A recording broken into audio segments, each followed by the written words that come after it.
I can eat some candy. Nigga, this shit ain't healthy. Nigga, hold your fucking Mr. Nightmare 3 The Story True Horror Stories. I really don't do videos on this. I ain't gonna even get to y'all, but you know what I'm saying? He just came out with this all I said. I might well do it shit. I just got off type shit, so might well go and do it. Make more money than type of money to make you go to sleep. I mean, make money in your sleep. Y'all know the fuck I meant, bro. Give you a thumbs up, and if you're new, subscribe, bro.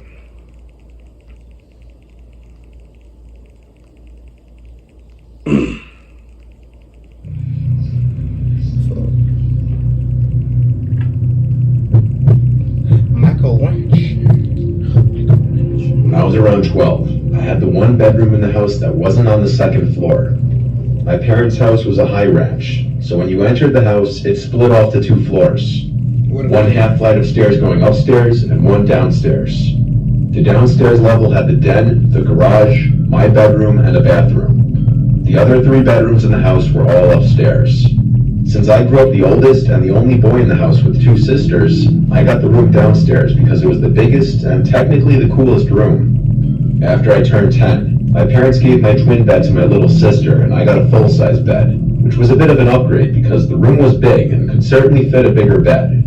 When I was 12, my little sisters were around 5 and 8, so at this age I would be allowed home alone, but my 5-year-old sister wouldn't be left alone with me. And my 8-year-old sister would only be left alone with me if my parents weren't going to be gone for too long. If they'd be gone for longer periods of the day, then one of my parents would take both of my sisters. For this short period of time, I'd say like 3 nights in a row, maybe a little more, I was waking up in the middle of the night for no reason, and I'd have trouble falling back to sleep. Considering I was 12 years old, I knew I shouldn't have been having sleeping problems at that age. I was sleeping with the fan on next to my bed because it was a hot couple of days in the middle of the summer, so I wasn't sure what exactly was waking me. I ain't gonna cut my fan right here. Hold on.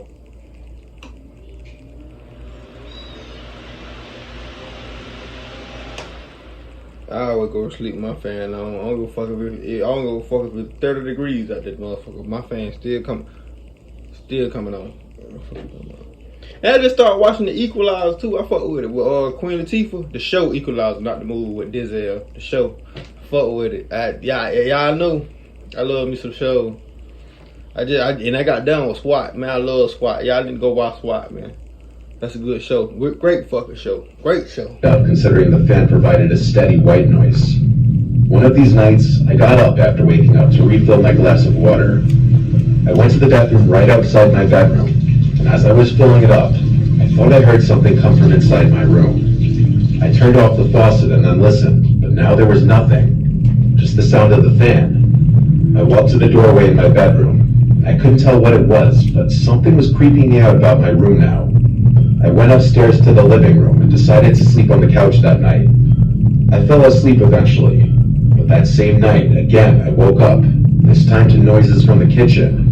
I saw the glow of the light from the fridge and the sounds of someone rummaging through it. The way that floor was set up had the kitchen out of view from the couch in the living room. I couldn't see who was there. I heard the fridge door eventually shut, then footsteps walk away and downstairs. I was drowsy, and so I went back to sleep. I believe it was the next day that my mom was folding clothes in my room and she told me my room stunk and I needed to clean up whatever that smell was. I ignored her because I really didn't smell anything. I wish I didn't ignore her. Shit, room looking like that. Yes, How many subscriptions are you paying for? Rocket Money finds sneaky or forgotten subscriptions and makes canceling them as easy as clicking a button. That night, our dad put the air conditioning on because it was simply too hot. After we all watched a movie as a family, everyone started getting ready for bed. I went to my room and played video games for a little while before getting sleepy. By that time, I turned off the TV and console and rolled on my side to go to sleep like I always did. Tonight I didn't have the fan on because the air conditioner was on. It was just the sound of the air blowing out from the vents in the ceiling. I fell asleep, but once again I woke up not long after. I didn't know what the sound I heard was. All I heard was the vent fan blowing air. Then when it stopped blowing air, the room was silent, and I heard something. Breathing. But it wasn't my breathing, though. I looked around the room. The closet door was shut, so there was no way it was coming from there. Part of my childlike innocence assumed it was my younger sister playing a prank. I got on the floor and looked the one place I could think to look, under the bed. I lifted the little piece of cloth that dangles at the bottom of the bed, and there was a very large person laying underneath my bed on a pile of blankets. Oh, hell. Their head was facing me, but their eyes were closed. I fell backwards and basically crab walked out of the room screaming, "Dad." I heard my parents' door swing open and my parents yelling in concern. I pointed into my room and said, "Under the bed." And my dad went and pulled out this very large, dirty-looking man. I remember my dad quite easily physically forcing the man outside as my mom called 911. Outside? I'm sure he went to jail for a while. Or maybe not, because he was homeless. Who knows? This did a lot of mental damage to me where I didn't even... That motherfucker would have been lifeless. Not even lying. That bitch would have been dead. sleep in my own room anymore, or let alone in that house. I had to sleep in the middle of my parents for a while. Then my dad installed security cameras all over the house. We threw out everything that was opened in the fridge because we had no idea what he put his mouth on in there. The fear of someone being under my bed stayed with me for a long time, years to come. We don't even know how long he was hiding under my bed. It could have been a few days. The smell, the person going through the fridge, the randomly waking up every night for a few days. Whether he meant harm or not, having someone hiding under your bed is every child's biggest nightmare. That was a hard story. And ain't got no dummies in this story. I like that. This story is from my great-grandfather, who is currently at the ripe old age of 101. He's told this story at family gatherings for years. He's from the city of Yaroslavl in Russia. I guess it was the Soviet Union when he was born there. Being from the USSR, of course he served under the Soviet Union during World War II, then fleeing to the United States a few years after to escape communism. He told me this story again recently. It had been not long after the Battle of Veliki Luki, which wasn't a major battle of the war, but it still ended up in a large amount of Soviet and German bloodshed, as most battles at the time did. It was the evening, and according to my great-grandfather, it was very cold that night, like hellish cold. They were in a small house/building that was one of the few with no damage to it, which made it nice because it was warm. Him and his comrades were celebrating with drinks, songs, laughing and joking, what you could imagine a celebration would look like. At some point in the evening, two fellow soldiers walked into the building. My great-grandfather and his friend Sergei didn't care for these two. It was apparently because they were loudmouths and were just unpleasant guys. Sergei asked my great-grandfather if he wanted to go out and have a smoke. He agreed, and the two put on their heavy coats and walked out into the freezing cold air. My great-grandfather pulled out a cigarette, as did Sergei, and then he lit both of their cigarettes. They were talking for a while, both enjoying their cigarette and basking in the glory that came along with winning the battle that had been going on for about 2 months. After my great-grandfather finished his cigarette, they were both about to go back inside when they heard what sounded like a man scream from the woods in the distance. Fearing that it was the scream from one of their comrades, possibly being attacked by a patrol of pissed-off Germans, they went back inside quickly and grabbed their guns. Because of the fact that there might be armed Germans, they got a bunch more of their fellow soldiers to run into the woods with them. My great-grandpa mentioned that as he got deeper into the woods, he started to get a weird feeling, like dread and fear. When they couldn't hear screaming anymore, my great-grandpa suggested that they all split into duos and search for whoever it was. Sergei went with him, while the others went off in their own duos. After about 2 minutes of walking through the dark, cold woodlands, my great-grandpa said that he could hear faint crying, like someone was in pain. Sergei heard this too, so they walked to where they heard the crying sounds.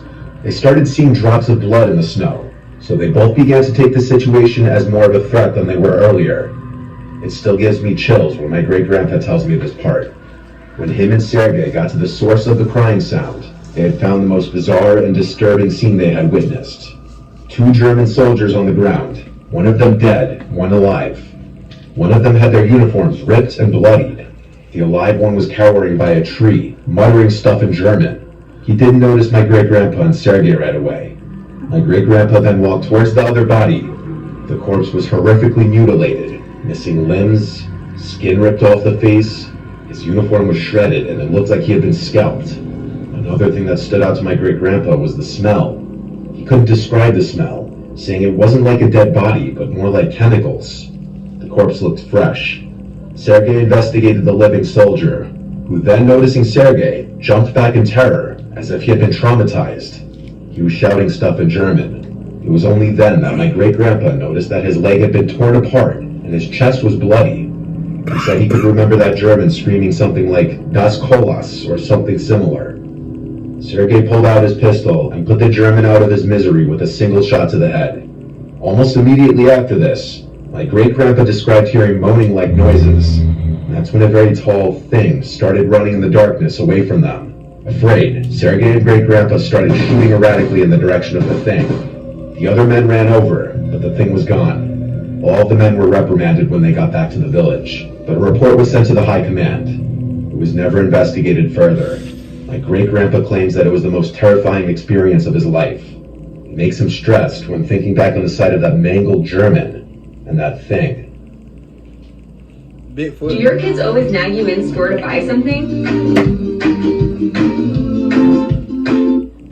Motherfucker can't tell me Bigfoot ain't real. I'm fuck. That shit real. This happened when my fiance Morgan and I just moved. Like, I don't understand how 5% of the ocean is not viewed, but y'all know everything that's in the woods and in the jungles and all that shit, the wilderness and all that shit. Y'all don't know what's everything that's in the goddamn woods. You for real? To our house together in a quiet little town. We still live in this house. It's a modest, cute little house, perfect for us and a couple of kids, if and when we decide to have. We met one of the neighbors right off the bat. They seemed nice. They were an older couple in their late 60s. The neighbors on the other side were pretty far away, so we didn't meet them for a while. We were still in the unpacking and furnishing phase. It might have been week 2 of living in the house. We were exhausted by every night, having to work our jobs and then also setting up the house and unloading. Morgan was cooking pasta in the kitchen. I was sitting at the table talking to her while on my laptop shopping for area rugs. It was a little stuffy in the house, so I was going to go slide open the back door, but as I got to it, I looked into the backyard and noticed someone sitting in one of the chairs. He was kind of hunched over with his head down. When I say I almost shit myself when I saw it, I'm not kidding. I whispered Morgan's name and said, "Don't scream, but there's a man in the yard." She walked over to look outside and gasped. She grabbed me and kind of hid behind me and said, "Go say something." "No, wait, don't." Truth be told, I myself didn't know if I should go out there or not. I'm not the biggest man, to be honest, and even though this guy had his back to us and was sitting down, he looked like he was bigger than me. Morgan suggested I knock on the glass and yell at him to leave. I didn't want to do it though, I was scared. The backyard is huge, but right outside the backyard door is a patio with the leftover furniture. The lights in the yard weren't on. We just saw him through the interior lights shining through the glass door, which meant he had to know we were in here. I said fuck it, knocked on the glass and yelled, "Hey, you need to get off our property." The man turned around and looked at me. He then got up with his hands. As a man, I'm gonna need you to put a little bit more bass in your voice. I was told, "Hey, get your ass off my motherfucking property, nigga." But y'all be thinking I'll be playing. I be dead the fuck serious. Get the fuck out of my shit, nigga. Now I'm gonna tell you once. I ain't the type of nigga you tell me no. I ain't. I'ma shut up. Smile, almost like he was laughing. He looked 50. He had a really long gray beard and tattoos down to his wrists. He walked up to the glass. I made sure the door was locked. He stood on the other side of the glass door and shifted his gaze to Morgan. He started licking his lips and saying vile shit. I yelled, "Alright, I'm calling the police." I closed the sliding blind to get him out of our faces. I called 911 and told the operator to please hurry and send police to our house. I could still hear the man on the other side of the door, now speaking at a very high volume, almost yelling, still saying disgusting things about Morgan. I put the phone to the glass so the operator could hear it. He made me stay on the phone until police would show up. Eventually it went quiet outside, and so I took a peek out the glass and the guy was gone. Still, I couldn't wait for police to arrive. And when they did, they searched the backyard, took a police report, and left. We thought it was over. But later on that night, when we were in the living room watching TV, we both agreed we heard something from outside the yard. I went over to the window and kinked the blind, just enough to see that man outside again. He had a cigarette in his hand. He was talking to himself, or trying to talk to us, facing the house. He noticed the kink in the blinds. because he ran over to the window. I jumped back, and he started pounding on the window, saying all these awful, sick things he wanted to do to Morgan. I told her to go upstairs. I'll tell I you didn't want her what. to hear this anymore. What you gonna do? I yelled, I'm gonna call the police again, and then the pounding stopped, and he went silent. I waited a few seconds before kinking the blind again, and he was gone. I went upstairs to go comfort Morgan, who was visibly shaken. I told her he was gone, when in hindsight I should have called the cops again. Downstairs, I heard bumping and knocking. I went halfway down the stairs and heard bumps on the back door and the doorknob twisting and turning. He was trying to get into the house. I grabbed the phone in the kitchen and called 911 again, once again begging the operator to send police now. This time the police arrived a lot quicker, and I didn't alert the man outside that they were coming. But unfortunately, by the time they showed up, that man disappeared again. It's very likely he just ran off into the trees deep in the backyard. He didn't come back again that night. The next day, we went around knocking on neighbors' doors, both introducing ourselves to those we hadn't met yet and asking them if they knew anyone matching the description of that man. What we found out was disturbing. A couple a few doors down from us knew that man. He was known for beating his ex-wife and having a drinking and drug problem, and generally just regarded as very dangerous. He lived around the block from us in a small, rundown house. That's the scariest part. We reported him to the police, but since we didn't have him on video, we couldn't press charges. We don't know if he still lives there because we haven't heard from or seen him in a long time. I hope it stays that way. You as a grown-ass man, for one, you tell him, man, hey, get out my yard. And then he yelling all these damn things to your girl, and you ain't gonna do nothing, you gonna call the police. Me, personally, I would've whooped the nigga ass. Say he tried to come in my house, whooped the nigga ass, beat his ass, called the police to come arrest his ass while he knocked out. Or, when he tried to break into my house, I would've left the door unlocked, let him came in, and lit his motherfucking ass off. That bitch would've been, hey, boy, I would've, boy. Females, I got some females that watch me. My females, please get y'all a man that will handle this situation better. I mean, calling the police, yeah. You're supposed to call the police first. But you don't want this shit to happen again, because this shit happened like 2 times. And he didn't do nothing but call the police every time. And every time, and damn, the police got a slow ass response. They supposed to be in that area anyway. If they, if they had anything going on, that they said the police come to your house, they still supposed to stay in the area regardless for a couple hours. They supposed to stay your shit. I think that's how it go. I don't know. But yeah, man, get a bit of thumbs up, like, subscribe, man. It's 6 o'clock. Just hit 6 on the dot, and I'm done with this motherfucking video.